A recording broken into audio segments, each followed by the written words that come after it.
എന്താ പ്രശ്നം? എന്റെ കണ്ണോട്ടാണ്, കണ്ണിന് മനസ്സിലാവില്ല. താനാ എന്നെ ഇവിടെ കൊണ്ടുവിട്ടത്. താമ്പുരാട്ട് ഞാൻ നിൽക്കില്ലേ, അങ്ങോട്ട് ചോദിക്കും.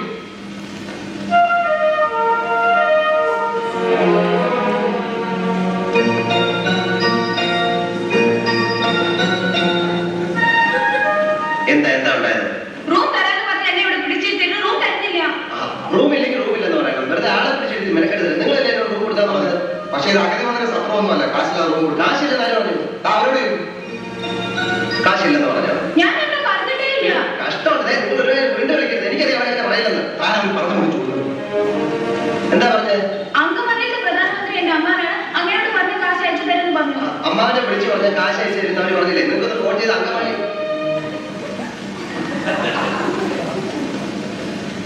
അങ്കമാലിയിലെ അമ്മാവൻ ആരാന്ന് പറഞ്ഞു? പ്രധാനമന്ത്രി. അപ്പൊ തന്നെ കള്ളം പറയാ എന്റെ അമ്മാവന്റെ വകയല്ല ഇങ്ങോട്ടുണ്ട്. അപ്പൊ ഞാൻ ചോദിച്ചു നിന്റെ അമ്മാവന്റെ വകയാണോ ഇങ്ങോട്ടുണ്ട്? അപ്പൊ അവൻ എന്നെ എടീന്ന് വിളിച്ചു, ഞാൻ എന്നെ പട്ടിന്ന് വിളിച്ചു. അപ്പൊ എന്താ എന്നെ അടിക്കാൻ വന്നപ്പോ ഞാൻ എന്റെ കൊടയെടുത്ത് അവന്റെ കാര്യത്തിൽ ഒറ്റ കുത്തി. എന്റെ കൊടയെ പിടിച്ച് വലിച്ചപ്പോ ദാ അവിടെ ഇരിക്കുന്ന ഫോട്ടോ എടുത്ത് ഞാൻ തറയിൽ എറിഞ്ഞു പൊട്ടിച്ചു. പിന്നെ ഒരുത്തൻ എന്നെ പിടിക്കാൻ വന്നപ്പോ ഞാൻ ഫോൺ എടുത്ത് അവന്റെ തലയിൽ ഒറ്റ അടി വെച്ചു. എന്നിട്ട് ഒരുത്തൻ എന്റെ അടുത്ത് വന്ന് പറഞ്ഞു അവന്റെ അടി ഇങ്ങോട്ടുണ്ട്. അപ്പൊ ഞാൻ അവന്റെ അപ്പുവിനെയും അമ്മുവിനെയും ഒക്കെ ചീത്ത പറഞ്ഞു.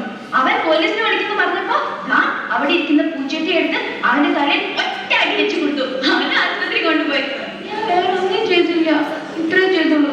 അതിനാണ് ഇവൻ ഇങ്ങനെ ബഹളം വെക്കുന്നത്.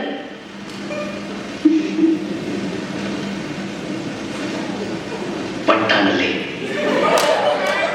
എന്നോട് ഒരുപാട് പേര് ഇങ്ങനെ ചോദിക്കുന്നു, അതെന്താ?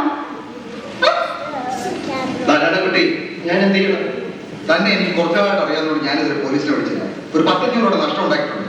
കാശ് കിട്ടിയ കേസിൽ അതുകൊണ്ടാണ്. കൈ കാശുകൾ ഏർപ്പെടുന്നു. എന്റെ കയ്യിലുള്ളത് മുഴുവനും നിനക്ക് തന്നില്ലേ? എട്ടനുണ്ട്, അവനോട് റൂം തരാൻ പറ.